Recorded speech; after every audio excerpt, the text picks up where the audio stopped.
Hello students, हम 12th history का 9th chapter कर रहे हैं। The name of the chapter is king and chronicles और इस चैप्टर में हम मुगल किंग्स और उनके क्रॉनिकल्स के बारे में पढ़ रहे हैं। ये इस चैप्टर की लास्ट वीडियो होगी बेटा, और इस पार्ट में हम पढ़ने वाले हैं बियॉन्ड द फ्रंटियर, सीमाओं से परे। हमारे पीछे के जितने भी पार्ट्स हुए हैं उन सब में हमने पढ़ा है कि उनकी सीमाओं के अंदर कैसे उनके प्रोविंसेस को डिवाइड किया हुआ था, कैसे फैमिलीज रहती थी, किस तरह से क्रॉनिकल्स का प्रोडक्शन किया जाता था, कैसे रिवेन्यू को कलेक्ट किया जाता था। ये सारे पार्ट्स हम पढ़ चुके हैं। बट आज हम पढ़ेंगे कि उनकी सीमाओं से परे उनके रिलेशनशिप कैसे थे, किस तरह से उनके जो नेबरिंग कंट्रीज़ थी उनके साथ उनके कॉन्फ्लिक्ट्स चल रहे थे या फ्रेंडशिप चल रही थी, किस तरह से उनके रिलेशनशिप थे, वो सब हम इस पार्ट में रीड आउट करने वाले हैं। चलिए स्टार्ट करते हैं बेटा। मुगल क्रॉनिकल्स के जितने भी राइटर्स हैं उन्होंने उन सब टाइटल्स के बारे में बताया है जिन्हें मुगल एम्परर्स ने अज्यूम किया था, और वो टाइटल्स हैं जैसे कि शहनशाह, जिसका मीनिंग होता है king of kings, Jahangir, world seizer यानी कि वर्ल्ड को जीतने वाला, शाहजहां जिसका मीनिंग होता है किंग ऑफ द वर्ल्ड यानी कि पूरे वर्ल्ड का किंग। और ये टाइटल्स लिखने के पीछे जो राइटर्स थे उनका मोटो होता था ये बताना कि जितनी भी पॉलिटिकल पावर हैं, वो चाहे फ्रंटियर्स के अंदर हैं या फिर फ्रंटियर्स के बाहर हैं, सबके ऊपर मुगल एम्परर्स का ही कंट्रोल होता था। बट अगर हम उसी टाइम की सेम कॉन्टेम्प्रेरीज को पढ़ें, उसी टाइम के जो दूसरे हिस्टोरियंस, आसपास के एरियाज़ के जो हिस्टोरियंस हैं उन्होंने अपने बारे में जो लिखा हुआ है वो अगर पढ़ें तो उनसे हमें पता चलता है कि जो मुगल एम्परर्स थे उनकी नेबरिंग कंट्रीज़ के साथ कॉन्फ्लिक्ट्स होते रहते थे, उनकी पॉलिटिकल पावर्स को लेकर भी कॉन्फ्लिक्ट होते रहते थे। यहाँ पर एक एग्जांपल दिया हुआ है, same the Safavids and the Kandahar का। सफावीज़ बेटा ईरान के शासक थे, और जो मुगल और सफावीज़ के बीच का जो रिलेशनशिप था, पॉलिटिकल और डिप्लोमेटिक रिलेशनशिप थी, वो इस चीज़ पर डिपेंड करती थी कि हिंदू कुश की जो फ्रंटियर्स हैं, बाउंड्रीज हैं, वहाँ पर किसका कंट्रोल है। जितने भी कॉन्करर्स होते थे जो नॉर्थ इंडिया में अपना नॉर्थ इंडिया को कॉन्कर करना चाहते थे, उन्हें हिंदू कुश की बाउंड्रीज को पार करके आना पड़ता था। इसीलिए मुगलों की ये पॉलिसी होती थी कि वो हमेशा हिंदू कुश की बाउंड्रीज को ज़्यादा से ज़्यादा गार्ड्स करें और उन्हीं बाउंड्रीज पर अपना कंट्रोल ज़्यादा से ज़्यादा रखें। और मेनली जो है काबुल और कांधार जो है मुगलों और सफावीज़ के बीच के झगड़े की एक जड़ बना हुआ था। एक्चुअली स्टार्टिंग में ये किला हुमायूं के पास था और फिर बाद में सफावीज़ ने इसको कॉन्कर कर लिया था, लेकिन 1595 में अकबर ने फिर से इसको जीत लिया था। फिर बाद में सफावीज़ और मुगल्स के रिलेशंस हालांकि अच्छे हो गए थे, लेकिन सफावीज़ बार बार यही दावा करते थे कि कांधार का किला उन्हीं का है। 1613 में जहांगीर ने सफावीज़ रूलर शाह अब्बास के दरबार में अपना एक दूत भेजा, ये कहने के लिए कि वो कांधार के किले को मुगलों के अधिकार में ही रहने दें, लेकिन उसका जो ये मिशन था वो सक्सेस नहीं हुआ था, मिशन फेल हो गया था। और 1622 में विंटर सीजन में पर्शियन आर्मी ने कांधार के किले पर अटैक कर दिया था, और इस टाइम पर मुगल आर्मी प्रिपेयर नहीं थी, तो यहाँ पर वो हार गए थे और कांधार का किला किसके अंडर चला गया था? सफावीज़ के अंडर चला गया था। सो ये था सफावीज़ के साथ। नेक्स्ट वन इज उनका एक और जो साम्राज्य था वो था ऑटोमन साम्राज्य।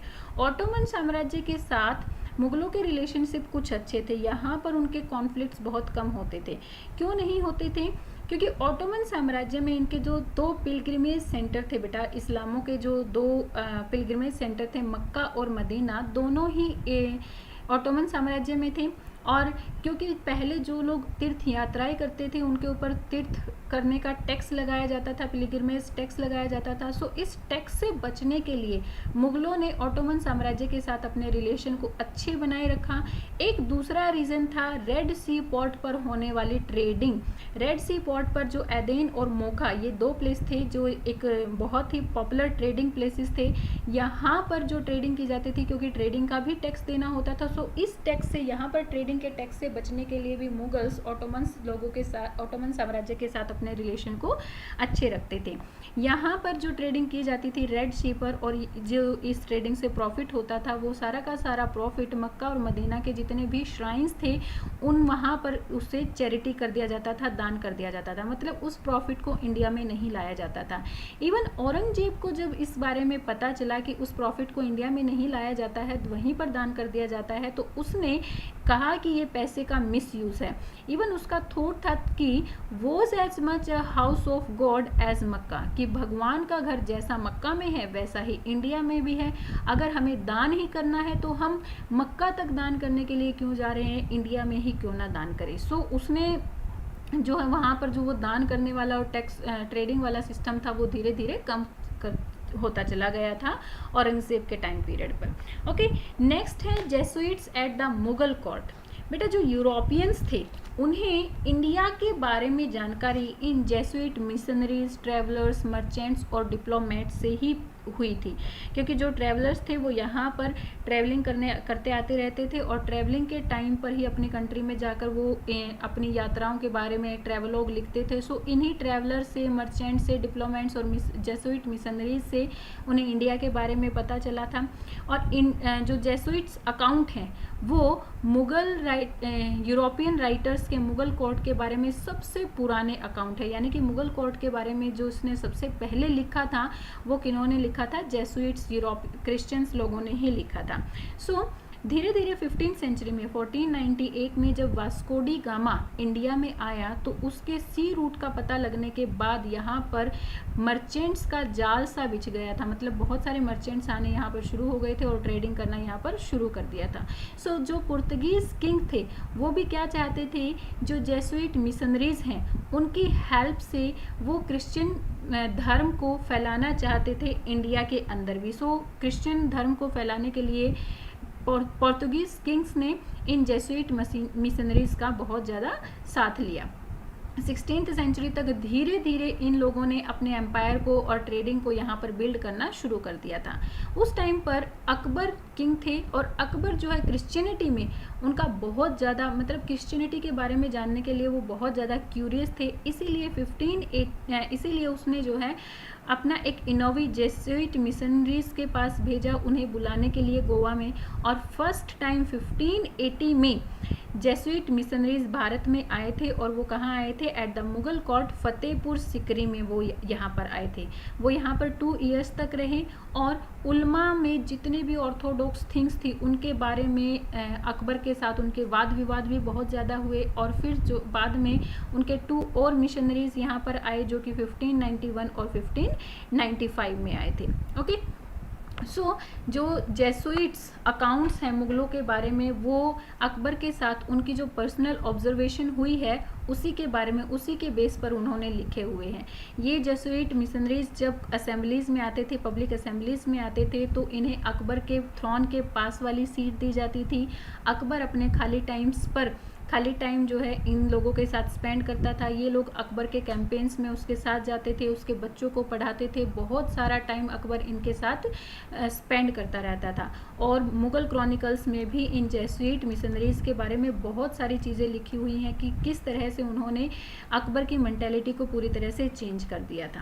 अब है क्वेश्चनिंग फॉर्मल रिलीजियन। जो फॉर्मल रिलीजियन यानी कि जो ईसाई ऑर्थोडॉक्स फैला हुआ था उसके ऊपर क्वेश्चनिंग करना स्टार्ट हो गया था, क्योंकि अकबर धीरे धीरे इनके इन्फ्लुएंस में आ रहा था और इनसे बहुत ज़्यादा वो प्रभावित भी हुआ था। और धीरे धीरे क्रिश्चियनिटी में जितनी अच्छी चीज़ें उसको लगी थी उसको उसने अडॉप्ट करना, अपनाना शुरू कर दिया था।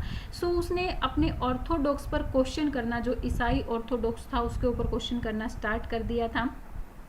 जो ये जेसुइट मिशनरीज थे बेटा, उन्होंने अकबर को बहुत ज़्यादा रिस्पेक्ट शो की और इस चीज़ से अकबर बहुत ज़्यादा उनसे इन्फ्लुएंस भी हुए, डीपली उनसे इम्प्रेस हुए थे। और धीरे धीरे क्रिश्चियनिटी में उनका इंटरेस्ट बढ़ता चला गया और क्रिश्चियनिटी में जो भी चीज़ें उन्हें अच्छी लगी उन्हें गेन करते चले गए।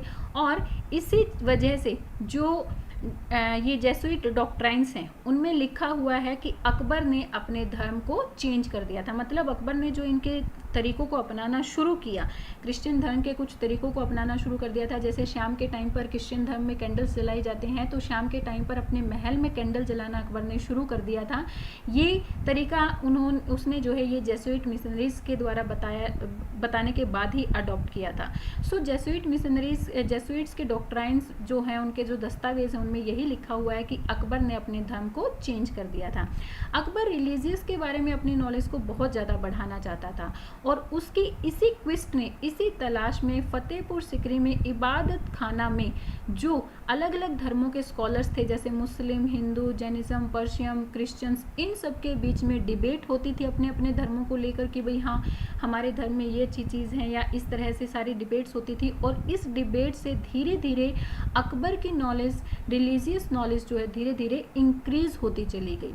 और उसके कोर्ट में भी हमने देखा था कि हिंदू भी होते थे, राजपूत भी होते थे, तो वो जिस तरह से अपने धर्मों को अपनाते थे, अपने धर्मों का पालन करते थे, अपने धर्मों की प्रैक्टिसेस करते थे, सो उससे भी अकबर बहुत ज़्यादा इन्फ्लुएंस थे और उनके धर्मों के बारे में ज़्यादा से ज़्यादा जानना चाहते थे। मीन्स अकबर जो है दूसरे रिलीजियस के बारे में जानने में बहुत ज़्यादा क्यूरियस थे। सो धीरे धीरे जब उनकी ये क्यूरियोसिटी बढ़ती गई तो उन्होंने क्या किया, जिस धर्म में, जिस रिलीजियस में जो अच्छी चीज़ की लगी उसे अडॉप्ट करना शुरू कर दिया था। ओके, सो धीरे जैसे कि, और जो ऑर्थोडॉक्स इस्लामिक वे थे उनको उसने जो है अपनाना बंद कर दिया था। जैसा कि अबुल फजल ने अकबरनामा में भी दिखाया है कि जितने भी एम्परर्स होते थे उनके पीछे एक वाइट सर्कल दिखाया है, और वो वाइट सर्कल कहाँ से लिया है, जीसस के पीछे का जो वाइट सर्कल, पहले ईसाई लोग ही जीसस के पीछे उस वाइट सर्कल को दिखाते थे, तो धीरे धीरे अबुल फजल ने भी जितनी भी पेंटिंग्स छापी हैं अकबरनामा में, उन सब में एम्परर्स के पीछे वाइट सर्कल दिखाया है। उस वाइट सर्कल का मीनिंग क्या होता है कि ये सबके ऊपर विजेता है, इसके अंडर जितने भी काम करने वाले लोग हैं वो सारे इसके इन्फ्लुएंस उनको मानते हैं, और जिसके जितने भी एनिमीज हैं वो इसके कंट्रोल में आ गए हैं। नेक्स्ट है बेटा होम इन हरम। इसमें क्या दिखाया गया है, होम का मीनिंग क्या होता है, वर्शिप, फायर वर्शिप, आग की पूजा। हालांकि देखो मुस्लिम्स लोग जो है आग की पूजा नहीं करते थे, लेकिन अकबर की बहुत सारी रानियां हिंदू भी थी, राजपूत भी थी, और जिस तरह से वो अपने रिलीजियस को प्रैक्टिस करती थी, धीरे धीरे उसने पूरी तरह से हरम में वो सारी प्रैक्टिसेस करना स्टार्ट कर दी थी। हरम क्या होता था, उनका जो डोमेस्टिक वर्ल्ड, यानी कि जहाँ पर उनकी फैमिली रहती थी, एम्परस की फैमिली रहती थी, उसे हरम कहा जाता था। सो हरम में धीरे धीरे होम को भी उसने प्रैक्टिस करना शुरू कर दिया था, और फायर की पूजा करना, सन की पूजा करना, ये भी उसने स्टार्ट कर दिया था। शाम के टाइम पर अपने कोर्ट में कैंडल जलाना, ये सारी चीज़ें भी उसने धीरे धीरे स्टार्ट कर दी थी। सो वो धर्मों में, अलग अलग धर्मों में जो अच्छी चीज़ें थी उन्हें वो अडॉप्ट करता रहता था। सो बेटा यहाँ पर हमारा ये चैप्टर कंप्लीट होता है। I hope you got all the things related to this chapter. हमने मुगलों के बारे में जो कुछ भी पढ़ा आपको सब कुछ क्लियर हो गया होगा। So thank you, and share and like my videos and subscribe my channel. Thank you, bye bye, keep learning.